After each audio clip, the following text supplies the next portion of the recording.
সবাইকে আবারও শুভেচ্ছা জানিয়ে আজকের ক্লাস শুরু করছি। আজকে আমরা ফটোশপ দিয়ে দেখব বিভিন্ন প্রোডাক্টের বা ইমেজের ক্ষেত্রে শ্যাডোর ব্যবহারটা কিভাবে করে। শ্যাডো খুবই গুরুত্বপূর্ণ একটা বিষয়। শ্যাডো সঠিকভাবে না হলে একটা ইমেজকে ভালোভাবে আসলে দেখা যাবে না, বা 3D একটা ন্যাচারাল ফিল এই জিনিসগুলো আসবে না। তো আমরা স্ক্রিন শেয়ার করে ফটোশপ দিয়ে কাজটা করব।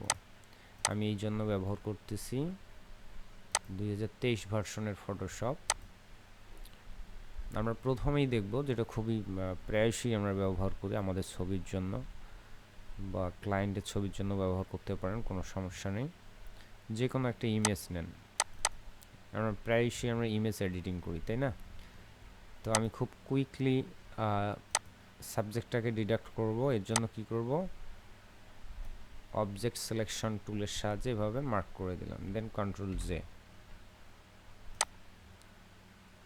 ভালোভাবে পারফেক্টলিভাবে ব্যাকগ্রাউন্ড রিমুভের জন্য আমরা কি জানি, এটা সবাই জানা আছে অলরেডি, তাই না? পেন টুল প্রয়োজনে, কুইক সিলেকশন যেভাবে দরকার হবে। তো এই ইমেজের জন্য আমি অবজেক্ট সিলেকশন টুলের মাধ্যমে অবজেক্টটাকে সিলেক্ট করে দ্রুত ব্যাকগ্রাউন্ড রিমুভ করে ফেললাম, তাই না?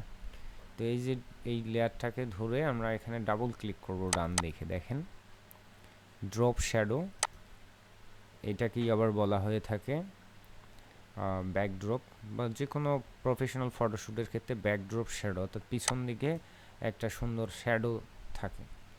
তো এটা করার জন্য কি, আবারও আমি দেখাই, এই ডান দিকে ফাঁকা জায়গায় লেয়ারের ডাবল ক্লিক করবেন, তাহলে এটা অপশনটা আসবে লেয়ার স্টাইল, অথবা রাইট বাটনে ক্লিক করে ব্লেন্ডিং অপশনে ক্লিক করবেন, তাহলে এই অপশনগুলো পাবেন। এখানে প্রচুর অপশন আছে বা ফাংশন আছে, অনেক কিছু করা যায় ফটোশপ দিয়ে। তো আমরা আজকে দেখব এটা ড্রপ শ্যাডো, এখানে ক্লিক করব। ঠিক আছে, এখানে ক্লিক করলেই হবে না, ক্লিক করার পর আপনার এখানে ক্লিক থাকা লাগবে।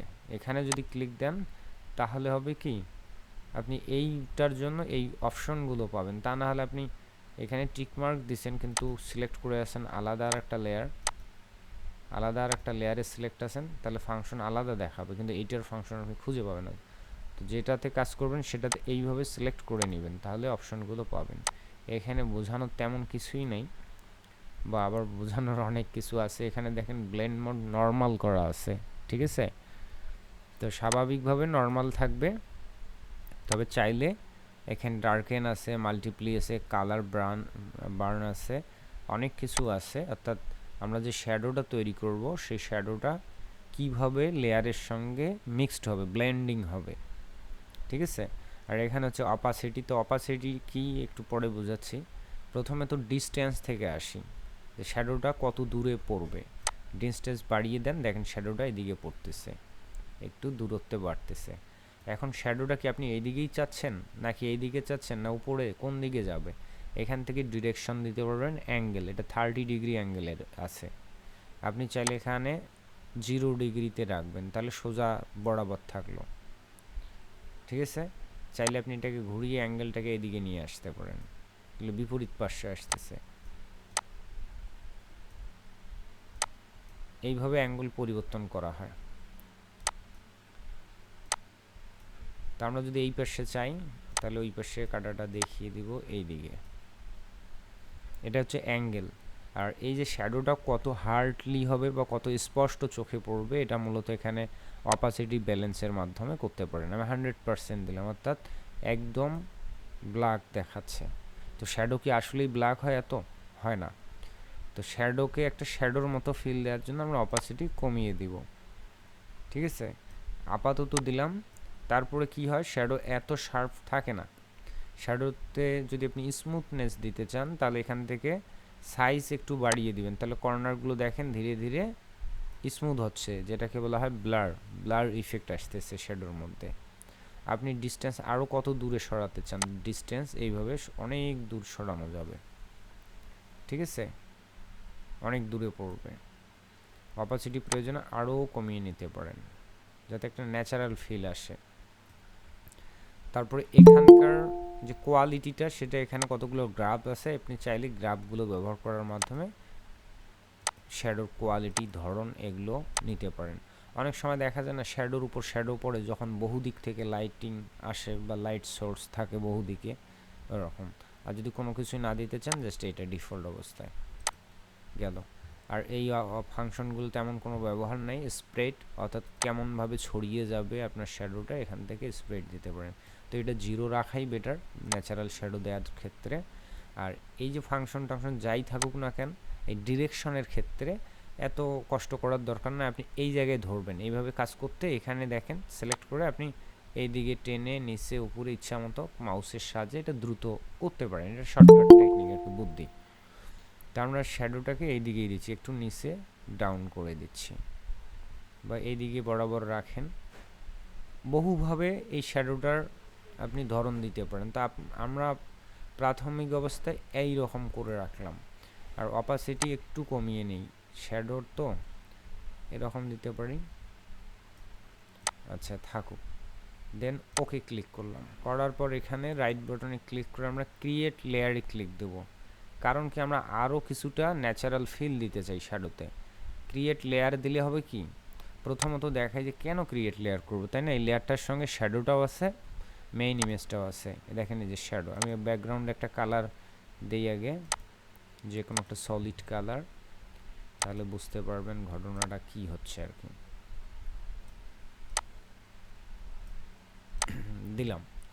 তো উপরের যে লেয়ারটাতে আমরা শ্যাডো তৈরি করলাম, এই আইকনটা যদি আইটাকে অফ করে দেই তাহলে শ্যাডো এবং মূল যে অবজেক্টটা সেটা সহ হাইড হয়ে গেল। অন করে দিলাম, অর্থাৎ শ্যাডো লেয়ার আর মেইন ইমেজের লেয়ারটা দুটো একসঙ্গে কানেক্টেড আছে। তো এটাকে রাইট এই জায়গায় ধরবেন, এই যে শ্যাডো লেখা রয়েছে ড্রপ শ্যাডো, এই ডান দিকে রাইট বাটন ক্লিক করে ক্রিয়েট লেয়ার, দেন ওকে।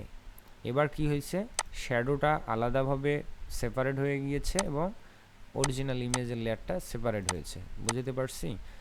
এই কেন এটা করলাম, কারণ আমরা আরও কিছুটা কাস্টমাইজ করে নিতে চাই শ্যাডোটাকে।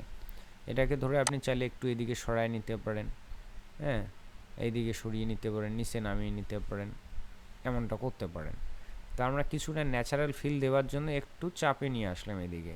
আনার পর কন্ট্রোল টি প্রেস করব, করে রাইট বাটন এই যে কোনো একটা জায়গায় এভাবে রাইট বাটন ক্লিক করে এই যে পারস্পেক্টিভ নামে একটা অপশন রয়েছে, এইভাবে ধরে আপনি, আমরা গোড়ার দিকটা শ্যাডোর পজিশন ঠিক রাখবো কিন্তু মাথা বরাবর একটু অ্যাঙ্গেলে বাঁকিয়ে দিব, যেটা আমাদের ওই ড্রপ শ্যাডো অপশনের মধ্যে এই অপশনটা নাই, যেটা আমরা কাস্টমলি করার ট্রাই করতেছি। একটু বাঁকিয়ে দিলাম, দেওয়ার পরে রাইট বাটন ক্লিক করে ফ্রি ট্রান্সফর্ম দিয়ে একটু এদিকে আমরা নিচে নামাতে চাই। যেহেতু আমি 2023 দিয়ে করতেছি, এই জায়গায় টান দিলে দেখেন চারিদিক থেকে কমে আসতেছে। দ্যাটস ওয়াই আমি কি করব, এটা 2014-তে এখানে ধরলেই হবে, কোনো কিছু করতে হবে না। বাট 2023-এর ক্ষেত্রে শিফট প্রেস করে ধরে এদিকে ডাউন করতে হবে। অনেক সময় শ্যাডোটা দেখা যায় কিছুটা নিচের দিকে পড়ে, তাই না? এবং কন্ট্রোল চাপ দিয়ে ধরে কিন্তু আমরা এভাবে সরিয়েও নিতে পারি, এরকমটা। তো এটা কিছুটা ন্যাচারাল ফিল দেওয়ার ট্রাই। যদি যদি আপনাদের মনে হয় যে আরও বেটার কিছু করা যাবে বা আরও পাশাপাশি রাখবেন, এটা আপনাদের ইচ্ছা। অপাসিটি একটু যদি কমাতে চান এখান থেকে অপাসিটি কমিয়ে নিতে পারেন। এটাকে মূলত হচ্ছে ড্রপ শ্যাডো বা ব্যাক ড্রপ শ্যাডো। ঠিক আছে, তো এই অংশটা আমরা এখানেই থামিয়ে নিচ্ছি।